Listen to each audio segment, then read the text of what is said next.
لوگ کہتے ہیں کہ بھئی اگر ہم گناہ کریں گے نہیں تو اللہ کی شان غفاریت اور اللہ کی صفت غفاریت کیسے ظاہر ہوگی؟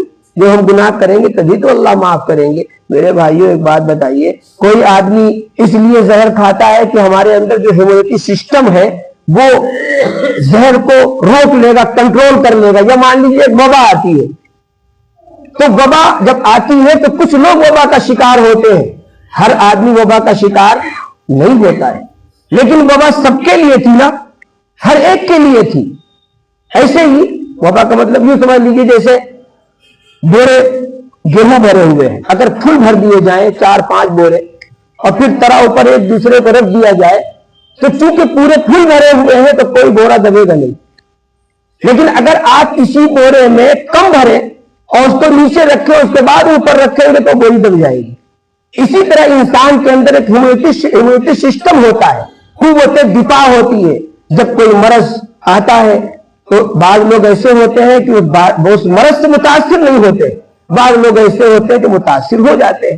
تو اب زہر کی مثال میں نے دی تھی کہ کوئی آدمی یہ سمجھ کر کے کہ میرے اندر قوت مدافعت بڑی مضبوط ہے، ہیومنٹی سسٹم بڑا اچھا ہے، لہذا ہم زہر کھا لیں میرا کچھ نہیں ہوگا۔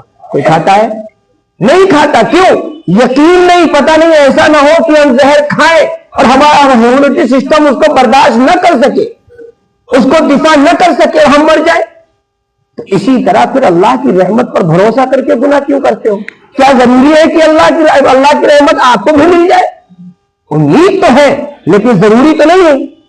تو اس لیے اللہ کی شان غفاریت پر اور اللہ کی مہربانی کی شان پر بھروسہ کر کے گناہ کرنا یہ بیوقوفی ہے۔ اس لیے ہمیں اور آپ کو چاہیے کہ ہم کسی بھی نیکی کو چھوٹا نہ سمجھیں اور کسی بھی گناہ کو چھوٹا نہ سمجھیں، اس لیے کہ ایک بڑا لاوا ہوتا ہے لکڑیوں کا، گھاس پھوس کا، ایک چھوٹی سی چنگاری جلا کر خاک کر دیتی، چھوٹا گناہ ہوگا وہ بھی برباد کر دیتا ہے، اور نیکی ہوتی وہ بھی مغفرت تک لے جاتی ہے۔ نبی پاک علیہ السلام نے واقعہ ذکر فرمایا کہ قیامت ایک شخص تھا بنی اسرائیل کے اندر، پچھلی قوموں کے اندر، کہ اس نے جا رہا تھا راستے میں، ایک کانٹے دار ٹہنی پڑی ہوئی تھی، اس نے ہٹا کر کے کنارے کر دی، اللہ نے اس کی اس نیکی کی بنیاد پر اس کی مغفرت فرما دی۔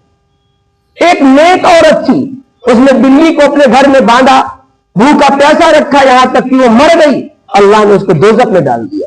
لہذا کسی نیکی کو، چھوٹی سے چھوٹی نیکی ہو، اس کو بھی ہلکا نہ سمجھے، کرے ضرور، جو بھی نیکی کا کام آئے فوراً آگے بڑھ کر کے لپک کر کے وہ کام کرے، اور اگر برائی ہو، گناہ ہو تو کسی چھوٹے گناہ کو چھوٹا نہ سمجھے۔